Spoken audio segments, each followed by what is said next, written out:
Sometimes transformation doesn't come with fireworks, it comes with silence. A woman may wake up one day and notice that things no longer bother her the same way. People she once chased suddenly feel far away, not out of bitterness, but because her spirit has climbed a different mountain. This is not arrogance, it is alignment. This is not isolation. It is integration. When a woman enters her divine season, she becomes less reactive, more discerning, less talk, more truth, less fear, more faith. Not in external circumstances, but in the deep knowing that something is shifting within. At first, it may confuse others. They will say she's changed. And they're right, but not because she added something. She removed what was never hers. She is not becoming more. She is becoming real. This quiet revolution, this shedding of false roles and unhealed patterns, is the sacred path only she can walk. It cannot be rushed, and it cannot be explained to those who still speak the language of survival, while she is now fluent in peace. So I invite you to sit with this truth. The season of becoming is not loud, it is precise. And when you honor it, everything around you must either rise to meet you or fall away. Let us now explore this path, not with force, but with presence. Welcome to self-mastery, your space for real wisdom and inner growth. Subscribe and remember our name, self-mastery, because others may copy the voice, but the truth lives here. Let us begin. There is a particular moment in a woman's life when the noise begins to fade, and she no longer feels the urgency to prove herself, explain herself, or even defend her choices. She finds herself sitting in a room, perhaps alone, perhaps surrounded by others, but there is a deep and unshakable quiet rising within her. And this silence isn't empty. It's full of answers that were always waiting underneath the surface, beneath the constant striving and the voices of comparison. This is not the kind of stillness that is imposed from outside, like when life slows down because of external circumstances. It is the kind that arises from within because she has finally stopped resisting her own evolution. At this stage, many women begin to experience something unfamiliar: peace without permission. There is no longer the need for validation, applause, or attention. Even the desire to be seen is different. It no longer stems from lack, but from presence, from completeness. This is the first sign that something divine is unfolding. The paradox of this divine season is that the transformation starts so subtly, many don't even realize it's happening. But she feels it, a shift in energy, a deeper breath, a longer pause before responding. A softer heart that doesn't harden in the presence of misunderstanding. Her words become fewer, but more potent. Her movements less frantic, more deliberate. She walks slower, not because she is tired, but because she is no longer in a race. She understands now. There is no race, only rhythm. Science supports this quiet revolution. Studies in neuroscience show that regular periods of inner stillness, such as through mindfulness, breath work, or solitude, reduce the activity in the amygdala, the part of the brain responsible for emotional reactivity and fear. Simultaneously, the prefrontal cortex, which governs reason, planning, and emotional regulation, becomes more active. What does this mean practically? It means that a woman who embraces stillness actually becomes stronger. She's not just being calm. Her brain is literally rewiring itself for better choices, deeper clarity, and more powerful self-regulation. And this is where many people get it wrong. They think stillness is weakness. They assume silence means defeat. But in truth, it is the beginning of mastery, emotional mastery, relational mastery, and ultimately spiritual mastery. Stillness becomes the ground where a woman begins to see clearly, especially in her relationships. She starts noticing patterns that once seemed invisible. She recognizes the difference between connection and attachment, between attention and respect, between love and control. She sees where she used to respond out of habit, out of fear, out of loneliness. And with this awareness, she begins to make new choices. Not louder choices, but wiser ones. Take the story of Elena, a woman in her mid-50s who had spent most of her life accommodating others. Her identity was shaped around being needed by her children, her partner, even her co-workers. She didn't know who she was without the demands of others defining her worth. But one day, after a particularly overwhelming emotional episode, she simply sat still. She turned off the noise. No music, no phone, no distractions, just silence. At first, it was unbearable. The silence confronted her with her own emptiness. But gradually, she began to feel something different, spaciousness. She began to see that her constant need to fix everything around her was not compassion. It was compulsion, a way to distract herself from fixing what was broken within. In that silence, Elena began to reclaim herself.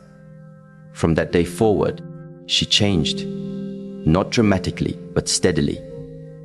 She didn't explain her new boundaries to everyone. She didn't try to convince people of her worth. She just stopped abandoning herself. And in doing so, the relationships that could not respect her silence slowly faded. The ones that could meet her there deepened. This is the hallmark of the divine season. The outside world may look like it's falling apart, but inside, a woman is coming home to herself. Stillness, however, is not the end of the journey. It is the gate. Once this gate is crossed, another transformation begins. The emotional gravity shifts. Where she once sought love, she now radiates it. Where she once tried to please, she now chooses alignment. This is not about becoming cold or detached. Quite the opposite. She becomes more loving, but less needy. More generous, but less sacrificing. She no longer pours herself out until she is empty. She offers from a place of fullness. This change is profound, especially in her relationships. It might first appear as distance. She's not texting as often. She's not always available. She no longer says yes out of guilt or fear. But if you look closer, you'll see it's not distance, it's depth. She is no longer reacting from emotional survival. She is responding from emotional sovereignty. From a psychological perspective, this shift is tied to what is known as internal validation. When a person, especially a woman who has been socially conditioned to prioritize others, begins to derive her sense of worth from her inner truth rather than external approval, everything changes. Her nervous system settles, her anxiety reduces, her decision-making becomes clearer. She stops over-apologizing. She stops shrinking, and because she no longer needs to be liked by everyone, she becomes infinitely more authentic, more magnetic. This is not just theory. It plays out every day. Consider the example of Amina, a woman in her early 40s, who had spent years trying to gain the affection of a partner who gave her breadcrumbs of attention, but never the consistency of commitment. For years, she justified his emotional distance, telling herself he was just busy or not expressive. But during her divine season, something shifted. She didn't suddenly stop loving him. She just started loving herself more. And with that, her energy changed. She stopped initiating every conversation. She stopped twisting herself to be easier or less demanding. She began investing her emotional energy into herself, into journaling, walking, meditating, and reconnecting with old hobbies. Within weeks, the dynamic changed. The man noticed. His texts became more frequent, his tone more respectful. But Amina saw through it now. It wasn't love, just the discomfort of losing control. And for the first time, she didn't react. She responded with silence, not out of spite, but out of peace. Her peace had become more valuable than his approval. This is what it means to move from seeking to radiating. People can feel the difference in your presence. You are no longer looking for someone to complete you, because you are no longer fragmented. You carry yourself differently, not with arrogance, but with knowing. You speak differently, not to impress, but to express. You love differently, not to be chosen, but because love itself has become your nature, not your currency. This kind of energy cannot be faked. It is cultivated. It comes through stillness, through reflection, through choosing solitude over shallow companionship, through turning inward, not to escape, but to understand, to recalibrate. In Eastern traditions, this process is often called the return to the true self. Not the self that was shaped by pain, pressure, or performance, but the self that existed before the world told her who she should be. And once she begins to live from this place, people sense it. Some will be drawn closer. They'll be curious about her peace. They'll want to know how she holds herself with such softness and strength. But others will pull away, not because she did anything wrong, but because they are not ready for the version of her that no longer entertains dysfunction. And this is important in her divine season. A woman must learn to let go with grace. Not everything lost is a failure. Sometimes what falls away is simply out of resonance with who she is becoming. She no longer begs for space in places that dim her light. She no longer explains her silence to those who only understand noise. This inner transformation is both subtle and powerful. It may not be visible in material achievements right away, but internally, the architecture of her life is being rebuilt. From scarcity to sufficiency, from fear to faith, from noise to knowing. Each morning, she rises not just to meet the world, but to meet herself. To ask, what is true for me today? What do I need to stay rooted? What must I release to remain aligned? She no longer carries the entire emotional weight of her relationships. She allows others to take responsibility for their part. She stops micromanaging love. She stops performing for acceptance. And slowly, she becomes her own sanctuary. This isn't the loud, performative confidence that the world often celebrates. It's a quieter kind of power, the kind that doesn't need to convince anyone, the kind that can walk away without slamming the door, the kind that can say, this is not for me, without bitterness, just clarity, and that clarity is priceless. It allows her to rest not just physically, but emotionally. She doesn't rehearse imaginary conversations in her mind anymore. She doesn't carry unspoken disappointments. She speaks truth with tenderness. She listens without absorbing everything. She loves without losing herself. This is not the result of luck or privilege. It is the result of inner work, of choosing healing over hiding, of choosing growth over guilt, of choosing presence over performance. And so, as she continues to evolve, her relationships evolve with her. Not always immediately, not always easily, but inevitably. Because energy never lies, and the energy of a woman who has entered her divine season is unmistakable. It is calm yet commanding, soft yet unshakable, quiet yet deeply heard. The world begins to respond differently, not because the world changed, but because she did. Because her center is no longer external. It lives within, and everything in her life now orbits around that center. Not in chaos, but in harmony. And that is where the next evolution begins. There comes a time when a woman realizes that her body is no longer something separate from her spirit. It is not just a shell to decorate, to criticize, or to push past. It is a sacred vessel, a reflection of her consciousness. During her divine season, this understanding deepens. The body becomes more than a physical form. It becomes a mirror. Every choice she makes, from the food she eats, to the way she breathes, to how she moves or rests, begins to shape her emotional and energetic state. She starts to understand that the body doesn't lie. While the mind can rationalize chaos, and tolerate misalignment, the body quietly stores every unresolved feeling, every suppression, every betrayal of self, and eventually it speaks. What most people don't realize is that long before the body breaks down, it whispers. The tension in her shoulders, the fatigue that doesn't go away, the restless sleep, the digestive issues. These are not random, they are signals.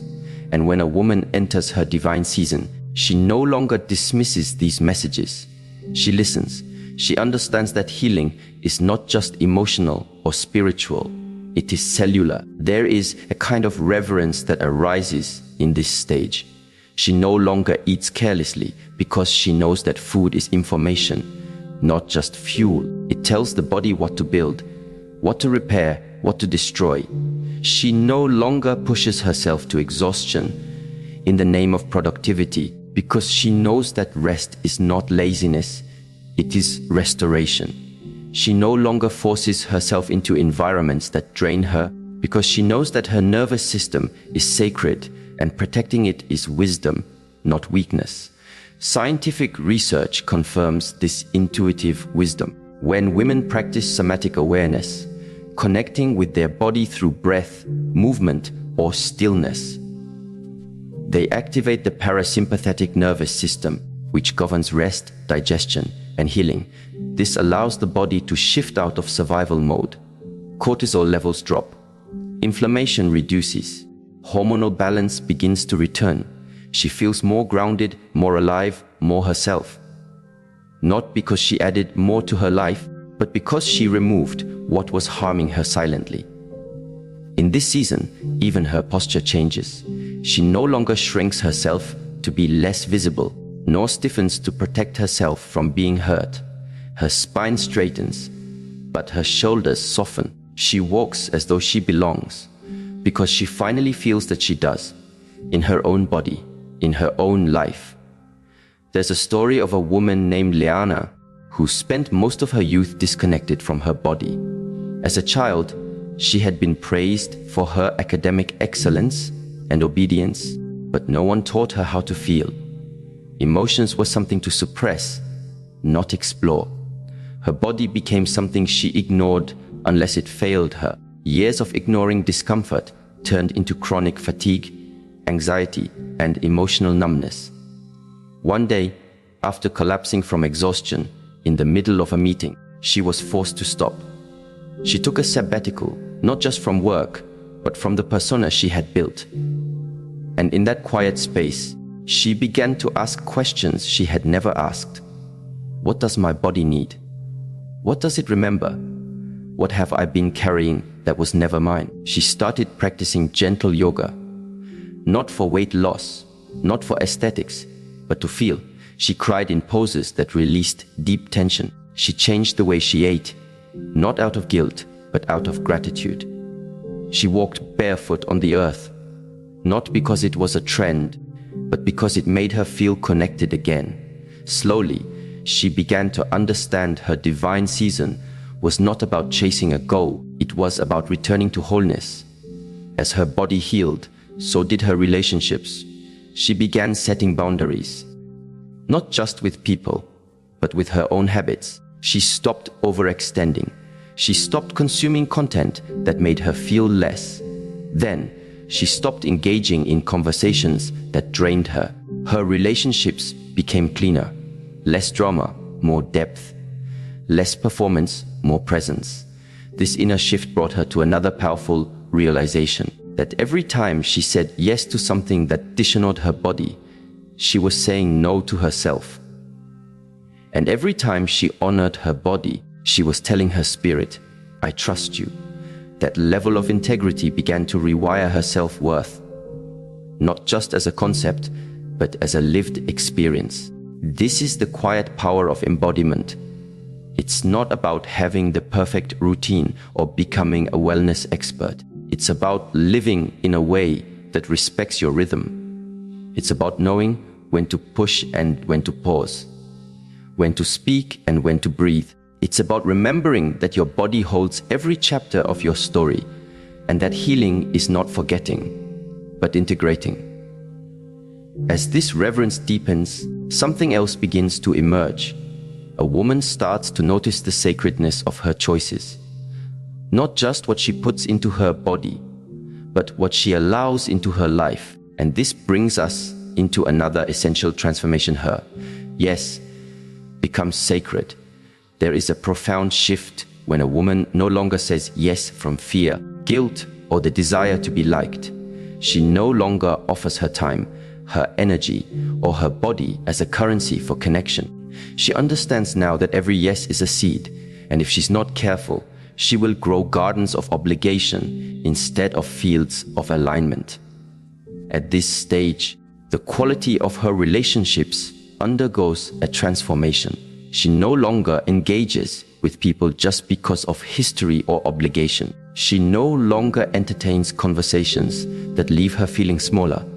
She doesn't say yes to events, relationships, or responsibilities that pull her away from her center.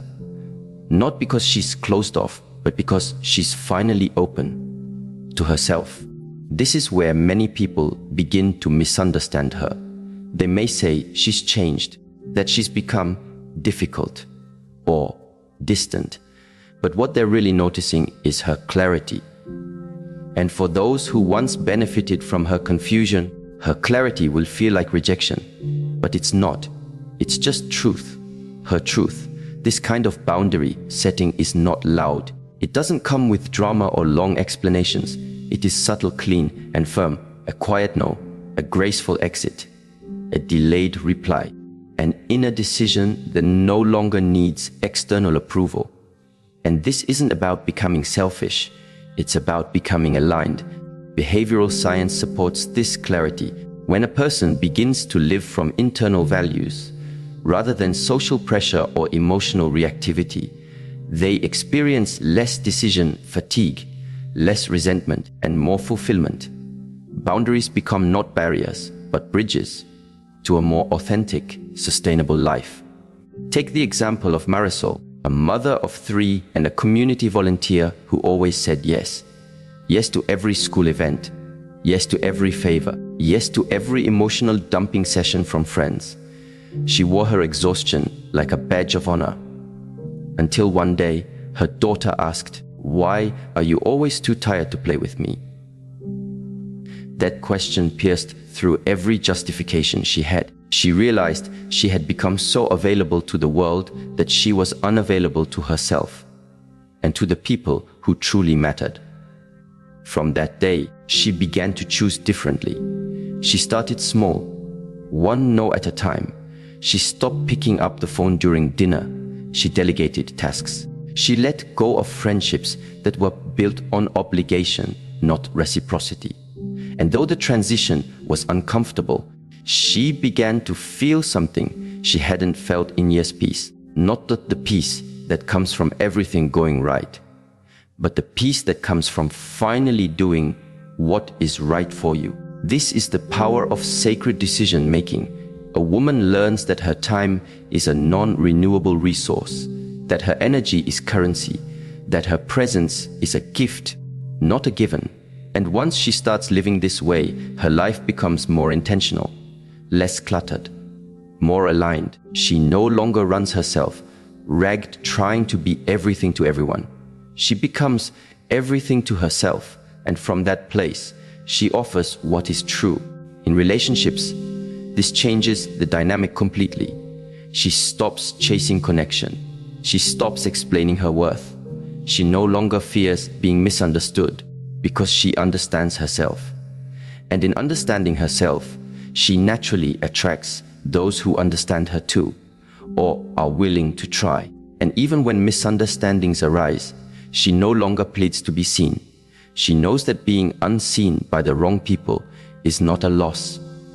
It's a redirection, a reminder that not everyone deserves access to her sacred yes.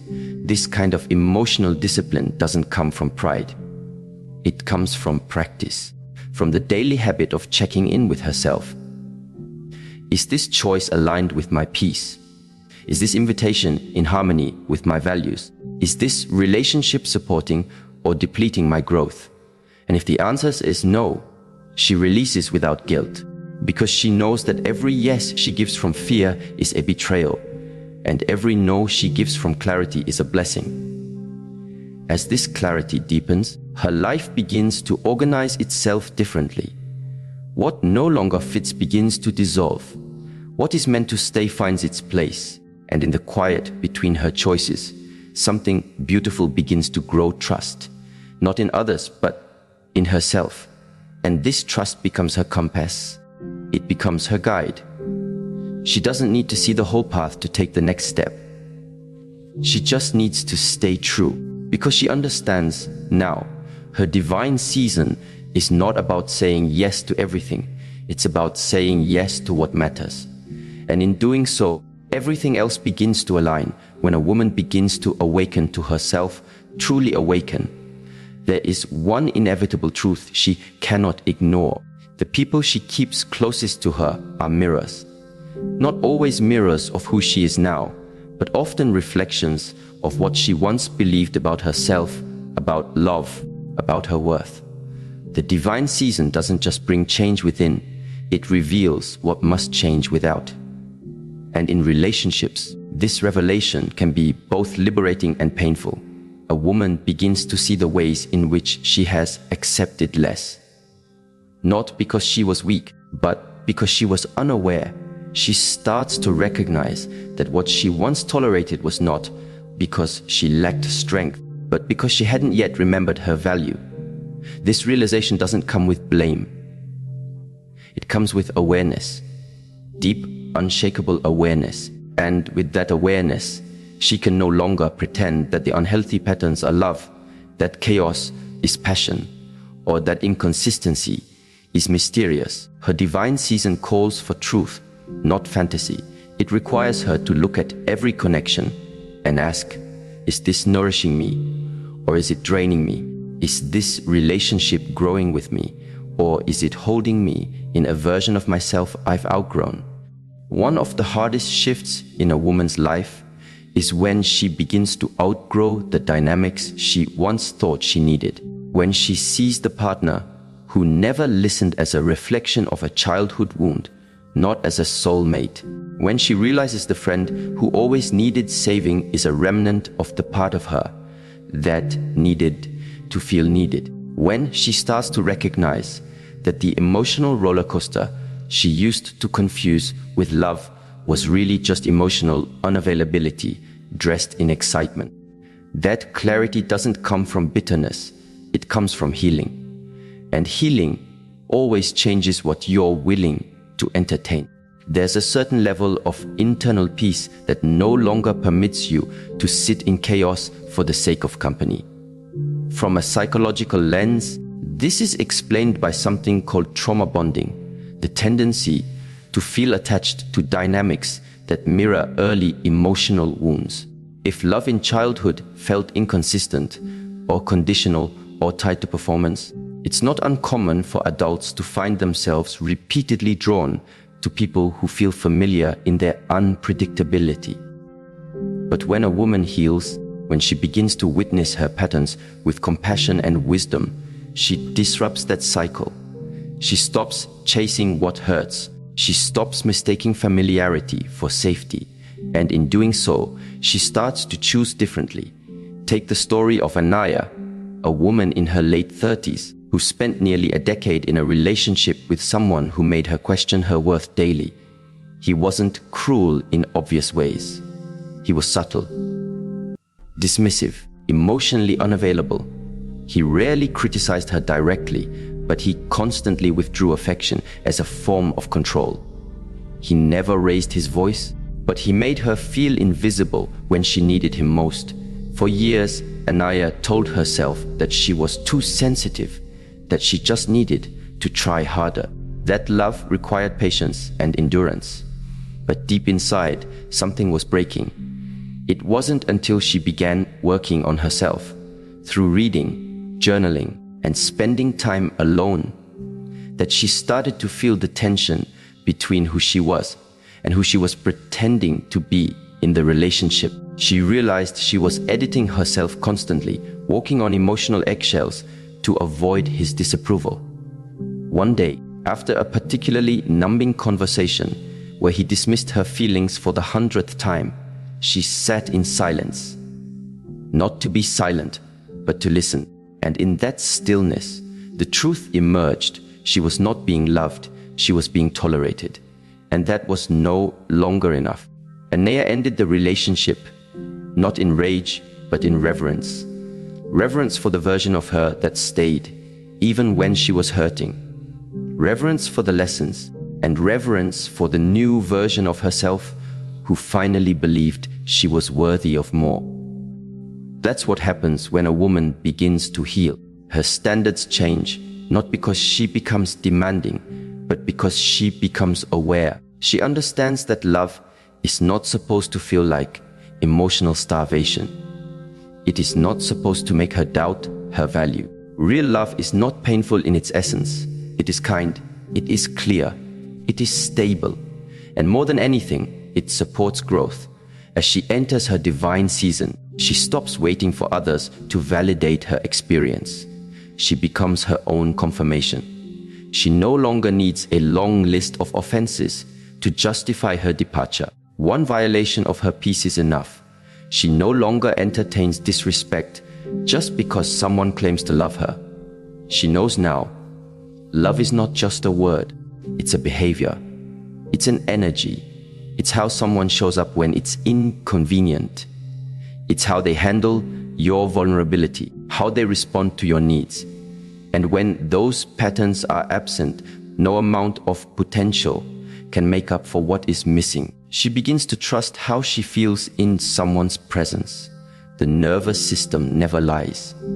If she's constantly anxious, second-guessing, trying to decode mixed signals, she doesn't try to fix it anymore. She honors it. She asks, what part of me believes this is acceptable? What belief is this dynamic reflecting back to me? And then she works on that part, not to keep the person, but to release the pattern. Relationships, in this light, become teachers. Every connection either reinforces her growth or reveals what still needs healing. And she stops taking things so personally. If someone cannot meet her in depth, it's not a confirmation of her inadequacy. It's a reflection of their limitations. If someone withdraws when she sets a boundary, it's not a sign she's too much. It's proof they were never willing to rise. This discernment gives her peace. She no longer tries to make people stay. She knows that anything forced isn't real. She doesn't chase closure. She knows that clarity is often found in someone's silence.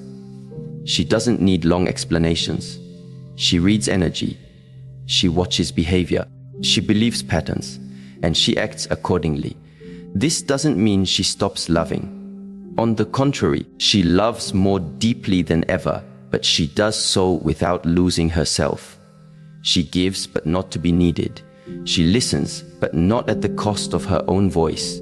She supports, but not to the point of depletion. She loves with open hands, not clenched fists.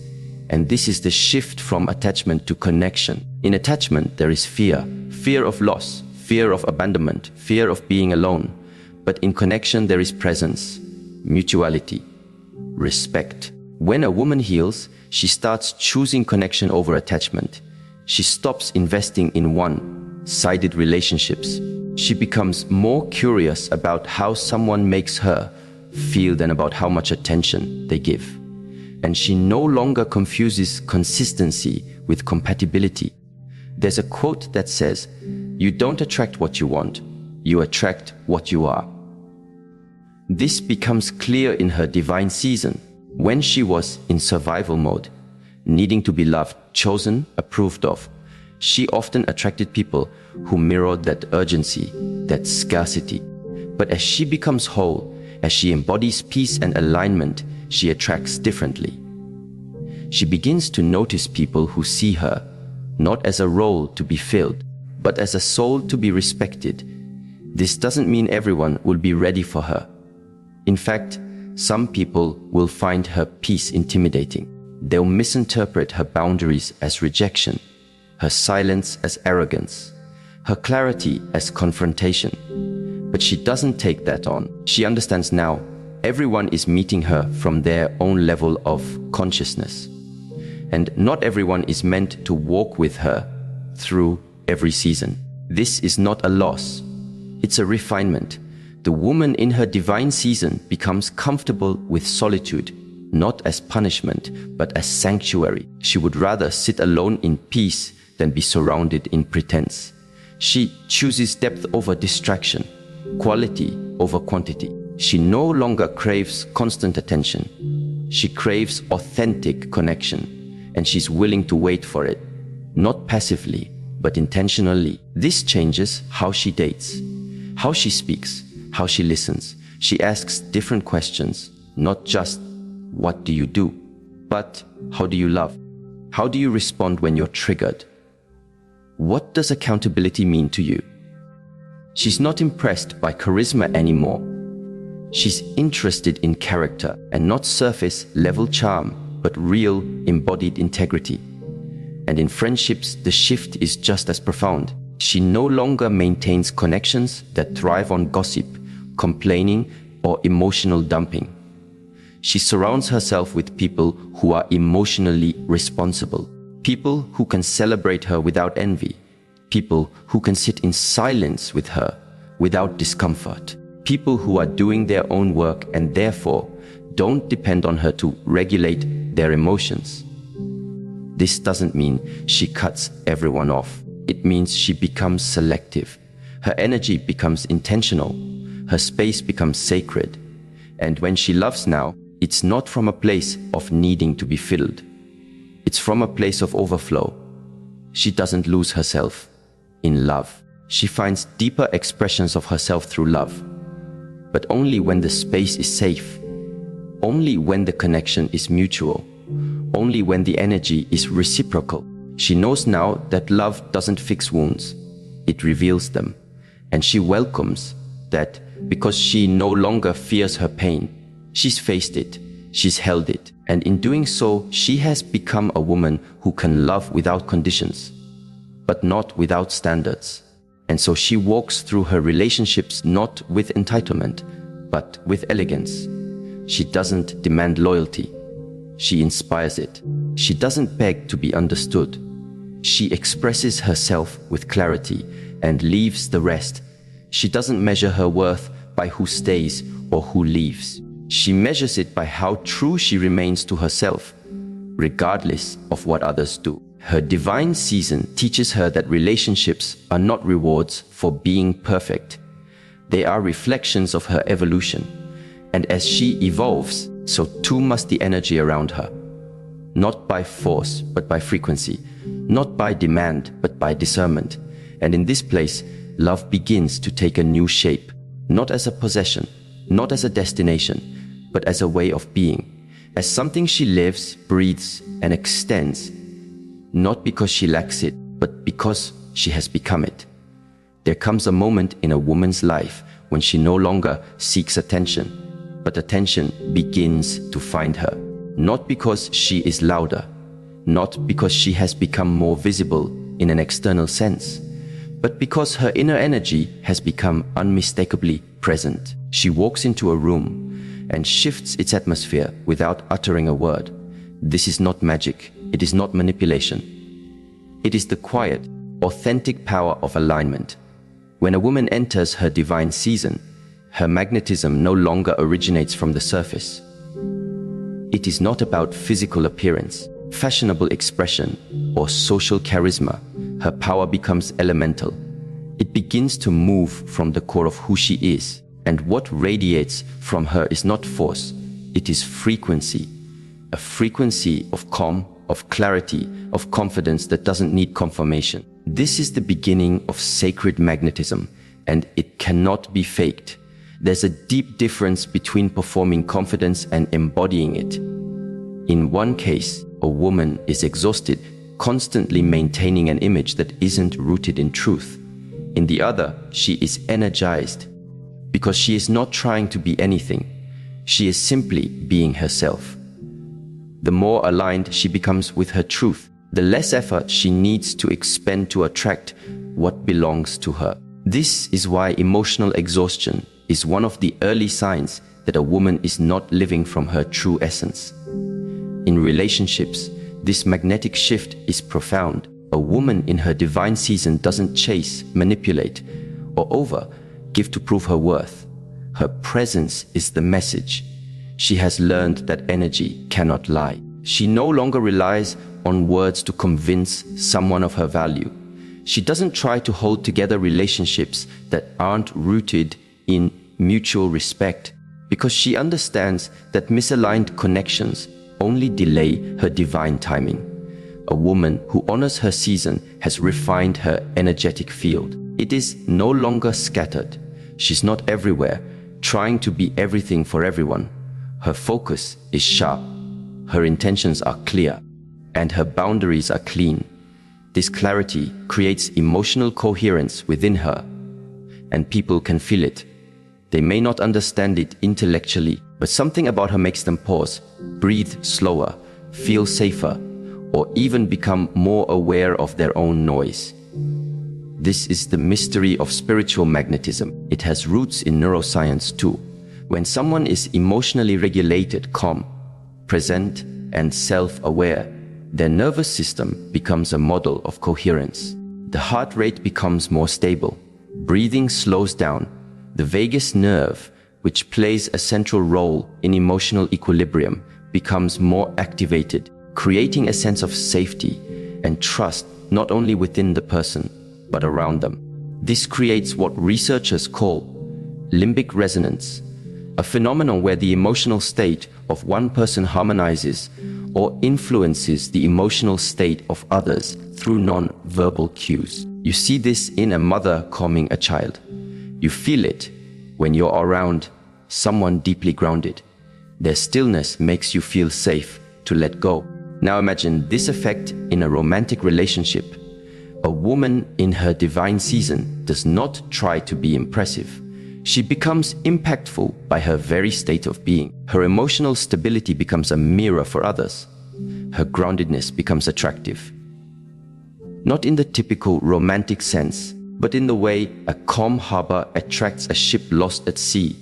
There's a story of a woman who worked in a chaotic corporate environment, high pressure, constant deadlines, and interpersonal tension. She didn't try to dominate conversations or compete for recognition. Instead, she brought presence to every room she entered. She listened deeply, responded mindfully, and remained centered, even when others were reactive. Over time, colleagues began seeking her input, not just because of her skills, but because her presence brought a sense of clarity and calm. Promotions followed, not because she asked, but because her value became undeniable. She didn't perform power, she embodied it. And that's the lesson. True magnetism is not about external volume, it's about internal resonance. This applies powerfully to romantic relationships. A woman in her divine season no longer pursues partners based on urgency or fear of being alone. She doesn't entertain inconsistent energy or settle for half-hearted attention. Why? Because her energy is not in survival mode anymore. It's in creation mode. She has healed enough to stop projecting her wounds onto others. She doesn't need to be completed. She is not chasing potential. She is moving with intention. This energy shift redefines attraction. It filters out emotional immaturity without a single word. Immature love requires performance. Divine love requires presence. And presence can only arise when a person is no longer fragmented within. Sometimes people ask, why do men pull away when I become more confident? The answer is simple. Not everyone is ready to stand beside someone who is no longer energetically needy. When you stop depending on external validation to feel whole, you naturally raise the bar. And not everyone is willing or able to meet it.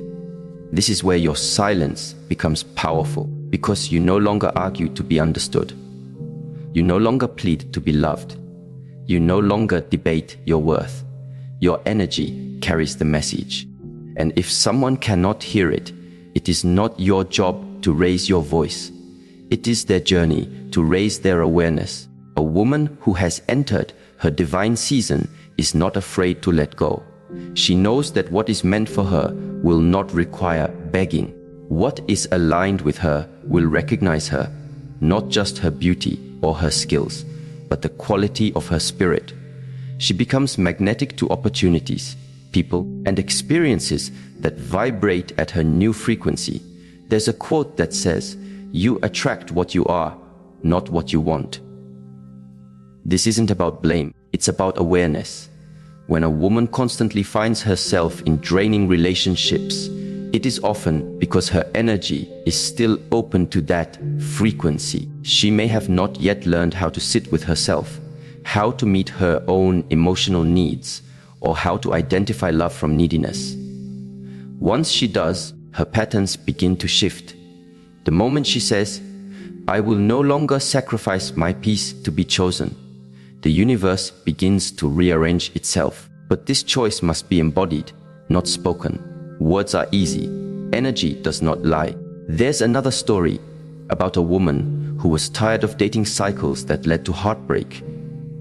She decided to stop dating for a while, but not from bitterness, from clarity. She used the time to travel inward. She joined a meditation circle. She began journaling every day, not to vent, but to observe. She practiced breathwork to regulate her emotions. She began noticing how her body reacted when she was around different people. She started to trust those signals. Months passed. She re-entered the world. She looked the same on the outside, but inside she was unrecognizable. Men she would have entertained before no longer held any appeal. She no longer explained her boundaries. She simply lived them. The emotional clutter was gone, and with that, her true energy emerged. This is the transformation that magnetism requires. A clearing. You cannot attract what you are unwilling to prepare for. If your life is filled with anxiety, unresolved trauma, and emotional over-attachment, then even the right person may be repelled, not because they don't see your value, but because your energy signals chaos, and chaos cannot sustain love, only harmony can. This is why emotional self-mastery is not just a spiritual idea, it's a relational foundation. A magnetic woman does not use her energy to control outcomes. She uses it to align with truth. She no longer stays in places where she has to beg to be heard. She no longer dims her light so others can shine. And most importantly, she no longer betrays herself just to feel temporarily needed. Her energy says, "I see you, but I also see myself. I choose connection, but I do not fear separation. I am open, but I am not exposed. I am love, but I am not a lifeline." This depth is rare, and that's why she becomes rare. People often ask, how can I develop that kind of presence? The answer is not in a single practice, it's in a pattern of presence. Begin by slowing down, not just externally, but internally. Ask yourself throughout the day, am I here? Or am I reacting to something in my past? Am I centered? Or am I performing for someone's approval? Am I honoring my energy? Or am I leaking it for crumbs of attention? This level of honesty is the beginning of energetic refinement. Magnetism is not an act. It is a byproduct of alignment. A woman who walks with emotional clarity becomes unforgettable, not because of how she looks, but because of how she makes others feel. And she makes others feel safe, seen, or inspired. Not through effort, but through essence. When you stop speaking to be heard and start listening to your own inner silence, everything changes. Not immediately, but inevitably, because nothing is more attractive than a woman who is no longer afraid of her own stillness. She has seen herself. She has held herself through storms. She has stopped asking others to rescue her. She has rescued herself. And now her energy doesn't scream for validation. It whispers truth. And those who are ready for her will hear it. When a woman enters her divine season, something profound begins to unfold. Not just around her, but within her. The transformation is not always loud. It may not announce itself through dramatic changes or public victories. It often begins in silence, in the stillness of early mornings, in the moments when she chooses peace over proving a point, when she walks away without bitterness, when she chooses herself without explanation. In this season, she doesn't need validation to know her worth. Her energy no longer chases love. It radiates it. Her boundaries are no longer walls built from pain, but gates guarded by wisdom. She understands that what's meant for her doesn't require her to shrink, suffer, or settle. She begins to magnetize experiences, people, and opportunities that honor her presence, not because she's seeking them, but because she's become aligned with them. Her emotional reactions grow quieter, more discerning. Where she once used to feel the urge to fight to be understood, she now smiles and lets misunderstanding pass. Her power no longer comes from how loud she speaks, but from how deeply she listens. She is no longer ruled by what others expect her to be, but instead guided by who she was born to become. That shift from external demand to internal alignment is the essence of her divine season. This is not a time of escape from difficulty, but a time when she faces challenges with a new kind of grace. She knows when to rest and when to rise, when to speak and when to be silent, when to give and when to walk away. Her strength is not found in defiance, but in discipline, emotional, mental, and spiritual. She no longer lets her emotions run wild like untrained horses. She holds the reins, not to suppress, but to direct them wisely. In her divine season, her relationships change, not because people suddenly become different, but because she no longer entertains what drains her. She stops begging for bare minimums and starts expecting wholeness. She understands that love is not pain wrapped in pretty words. It is presence, peace, protection, and purpose. And if it doesn't feed her soul, it's no longer allowed to sit at her table. She becomes deeply rooted in awareness, aware of her habits, her patterns, her triggers, and her dreams. She begins to recognize that the way others treat her is often a reflection of how she's been treating herself. So she stops waiting for apologies and starts offering herself healing. She stops romanticizing potential and starts honoring reality. She no longer confuses longing with loyalty. This divine season reintroduces her to herself, not the version others preferred, but the version she buried beneath people, pleasing, perfectionism, and performance. She remembers her voice, her rhythm, her intuition. She begins to trust her own silence more than the noise of the world. She no longer tries to fix others as a way of proving her worth. She simply chooses to be whole, and that wholeness becomes a light for those willing to rise, not an anchor for those refusing to grow. And perhaps the most sacred part of this season is that she no longer seeks to be saved. She realizes that her healing doesn't come from another's arrival, but from her own awakening. She doesn't need someone to rescue her. She needs space to rise. And rise she does, with intention, with clarity, with quiet confidence. Not to impress, but to embody. In this divine season, she no longer looks for signs outside of herself. She understands that her peace is the sign. Her alignment is the confirmation. Her joy, her rest, her tears, all sacred signals that she is in tune with something far greater than what the eyes can see. She no longer apologizes for outgrowing spaces, people, and versions of herself that no longer fit.